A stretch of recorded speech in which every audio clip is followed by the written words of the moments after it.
Your vote matters. A strong democracy begins with responsible voting. आपका vote important है. एक strong democracy की शुरुआत होती है रिस्पॉन्सिबल वोटिंग से. सर अभी we've talked about minorities, we talk about Dalits, and one more thing जो उतना फोकस नहीं मिलता है is the women's problems. And India में हम देखते हैं एक वुमेन सेफ्टी, मैं कोई एक पर्टिकुलर स्टेट के बारे में नहीं कह रहा हूँ, बट वुमेन सेफ्टी इंडिया में कंसर्न है. It is very concerning. And second thing, जैसे हमारे चाइना है, चाइना का women's workforce participation is very high. वहाँ की महिलाएं जाके काम कर रही हैं, फैक्ट्री में हो जाए या ऑफिस में हो जाए. And now even the numbers, if you have seen the recent ones, Pakistan has more womens workforce participation, Bangladesh has more womens workforce participation. तो हम why are we lacking in that, and what can INC do कि even our women can feel empowered कि वो भी आके workforce में contribute कर पाए. We have done it before and will do it again.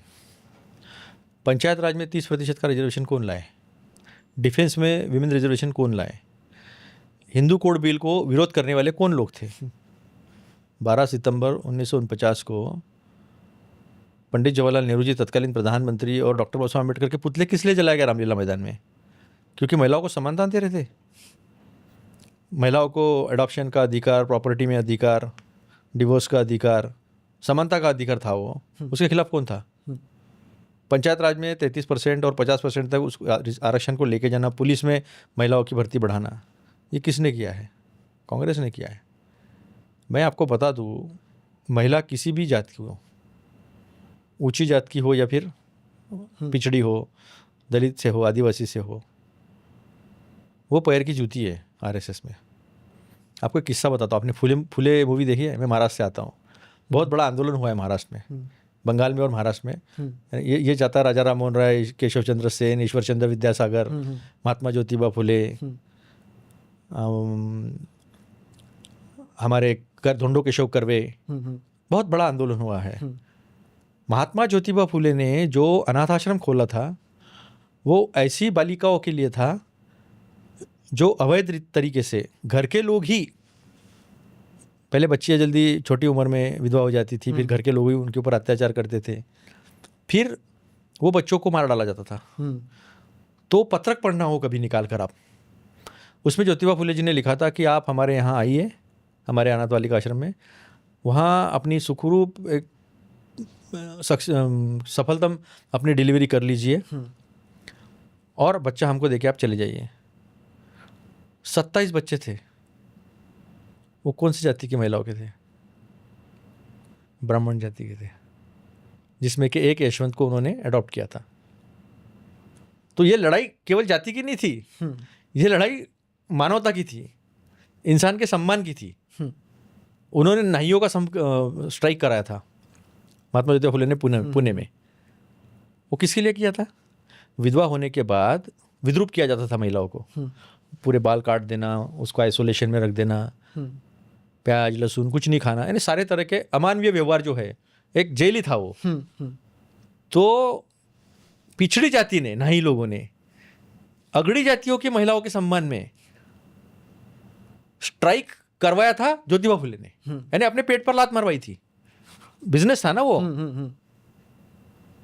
तो ये आंदोलन का लक्ष्य किसी जाति के खिलाफ नहीं है. मैं कोई ब्राह्मण के खिलाफ नहीं बात कर रहा हूँ, मैं ब्राह्मण्यवाद के खिलाफ बात कर रहा हूँ. और मैं नहीं कर रहा हूँ, ये मेरे संस्कार है, मेरे वारकरी संप्रदाय का संस्कार है. ज्ञानेश्वर महाराज से जहाँ ज्ञानोबाद तुकोबा बोलते हम, उससे आया हुआ है. वहाँ सब माउली बाउली बोलते हैं. बड़ा इंटरेस्टिंग है, आप लोग उसमें कभी जाकर देखो. सब लोग जात, धर्म, लिंग, रंग सब भेद भूलकर एक दूसरे के पैर छूते हैं वहाँ पर. एक दूसरे को माउली बोलते हैं. माउली यानी भगवान पांडुरंग. एक दूसरे में भगवान को देखते हैं, जात नहीं देखते हैं, धर्म नहीं देखते हैं, लिंग नहीं देखते हैं, रंग नहीं देखते हैं. तो ये आंदोलन हमारे महाराष्ट्र में हुए हैं, पूरे देश के लिए हुए हैं. वो बंगाल में भी हुए, महाराष्ट्र में भी हुए. तो ये परंपरा से आए हैं. तो फुले जी ने जो आंदोलन किया है वो किसी जात के खिलाफ नहीं था, वो प्रवृत्ति के खिलाफ है. हिंदू राष्ट्र एक प्रवृत्ति है और संविधान हमारा वृत्ति है, समानता की वृत्ति है. तो विकृति के खिलाफ प्रकृति की लड़ाई है ये. तो किसी व्यक्ति, किसी जाति, किसी धर्म, इसके खिलाफ की लड़ाई नहीं है. ये लड़ाई संवैधानिक प्रिंसिपल की. इसलिए हम कहते हैं, इसलिए राहुल जी कहते हैं कि हमारा राष्ट्रवाद संविधान से आता है. कोई अल्टरनेटिव नैरेटिव हो नहीं सकता. एक ही नैरेटिव है देश में, वो नैरेटिव है कॉन्स्टिट्यूशन ऑफ इंडिया. सर जो इंडिया का पॉलिटिक्स है, one of the key is the youth politics, जो स्टूडेंट पॉलिटिक्स होती है, स्टूडेंट से ही जो नए लीडर्स निकल के आते हैं.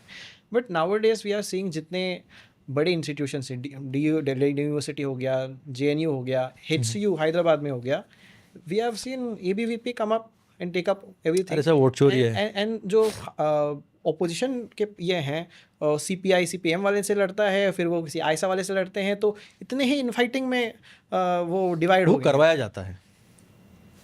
देखिए, जिस पंडित जवाहरलाल नेहरू के नाम से यूनिवर्सिटी बनी JNU, वो पूरी लेफ्टिस्ट थी. सोशलिज्म और लेफ्टिज्म में मेरे ख्याल से अभी युवाओं को मीनिंग समझता है. What is difference between socialism and communism. और दिल्ली में उनके सामने वो आइडिया थी, उनको ख़त्म किया नेहरू जी ने? नहीं किया. बीजेपी ने आते से ही शुरू कर दिया. तो ये इंटॉलरेंस जो है वो दिखता है. रही बात, आप छोड़ो, स्टूडेंट पॉलिटिक्स छोड़ो, इन्होंने देश का मेन स्ट्रीम पॉलिटिक्स खराब कर दिया. किसी के ऊपर जिस तरह का साम दाम दंड भेद जो है, उससे ये चुनाव होते हैं. तो ये चुनाव जो है ना, ये प्रतीकात्मक चुनाव रह गए ही है. And our democracy is not a electoral democracy. Our democracy is institutionalised democracy. Pillars of our democracy are based on constitution, और उनके स्ट्रांगनेस पे, उनके इंटीग्रिटी पे ये डेमोक्रेसी खड़ी है, केवल चुनाव पे नहीं खड़ी है. चुनाव कैसे होते हैं? राजदीप सरदेसाई ने ये बताया है कि कॉलेज के चुनाव में अमित शाह जी कैसे जीते थे, पहले से कैसे पॉलिटिक्स करते थे. तो महिलाओं को डराया गया था. उनका किस्सा जो है वो अमित शाह जी के एक राजनीति और चुनाव जीतने का जो तरीका है वो डेमोक्रेटिक नहीं है. तो चुनाव के बारे में अगर आप बात करोगे तो मुझे नहीं लगता कि जब तक कॉन्स्टिट्यूशन के प्रिंसिपल के साथ चुनाव नहीं होते तो हमें अच्छे नेता भी नहीं मिलेंगे. क्या चुनाव लड़के एक महिला नेत्री, विद्यार्थी अपने ही प्रोफेसर को मार दे, ये कहाँ से ताकत आ गई? क्योंकि चुनाव जीतने का एश्योरेंस है. तो वोट चोरी करके चुनाव जीत के आओगे तो फिर आपको प्रोफेसर का मान सम्मान, शिक्षक का मान सम्मान, नौकरी के बारे में सोचना, महिला सुरक्षा के बारे में सोचना, महंगाई के बारे में सोचना, इसकी ज़रूरत ही नहीं ना आपको. तो वोट चोरी से लिंक्ड है ना ये सब. अगर मैं चुन के आ जाऊंगा, मैं यहाँ बैठा हूँ, मैं अपने तरीके से चुनाव जीत रहा हूँ, तो मुझे क्या पड़ी है बाहर क्या हो रहा है? गंदगी फैली हुई है, लोग मर रहे, स्वास्थ्य की चिंता हो रही है, छठी माई की पूजा नहीं कर पा रहे प्रदूषण की वजह से. मैं अपना अलग से पुलिया बना रहा हूँ, पॉइंट बना रहा हूँ, वहाँ बढ़िया बिस्लरी का पानी डाल रहा हूँ, वहाँ जाकर डुबकी लगा दूंगा. लेकिन अपोजिशन था, इसलिए लगा नहीं पाए, शर्म के मारे जा नहीं पाए, और कहते छठी मैया का अपमान. छठी मैया का अपमान आपने किया. छठी मैया के बच्चों को अर्घ देने के लिए आपने शुद्ध पानी नहीं रखा. तो ये अंतर है. तो चुनाव की बात करने से ज़्यादा यूथ को ये सोचना चाहिए कि उनके लिए विज़न किसके पास है. सर, और एक जो यूथ हैं, अभी रिसेंट टाइम्स में बहुत सारे ऐसे एग्ज़ाम्स, उनके पेपर लीक हो जाते हैं. हाँ, एंड वी हैव सीन जो SSC जो एग्ज़ाम है, उनका कंडक्शन में इतना प्रॉब्लम हुआ, and all the students from money states in India वो यहाँ दिल्ली आए थे प्रोटेस्ट करने के लिए. बट वन थिंग जो हमने एक्सपेक्ट किया था, एटलीस्ट जो प्रोटेस्टिंग बच्चे थे, कि some leader would go and stand with them उस प्रोटेस्ट के टाइम. बट देन स्टूडेंट्स अकेले हो गए, उन पे हाथापाई हुई, मारपीट हुआ. स्टूडेंट्स अभी मेरे ख्याल से राहुल जी गए थे UPSC के स्टूडेंट के साथ मुखर्जी नगर में, उन्होंने बातचीत की थी. अब ये वोट चोरी का मुद्दा कैसा है समझ लो, हर चीज़ से रिलेटेड है. मैं अगर वोट चोरी करके चुन के आता हूँ तो मैं इन मुद्दों की तरफ ध्यान क्यों दूँ? मैंने भी सिविल सर्विस पास किया UPSC. बहुत पोस्ट कम होते थे हमारे ज़माने में. 2005 तक, 1998 से 2006 तक 350, 325 ऐसे पोस्ट होते थे. उसमें पास किया है मैंने. कभी डर नहीं लगा कि गड़बड़ होगा, पेपर लीक होगा. एक आध बार हो जाता था, लेकिन कैंसिल भी हो जाता था.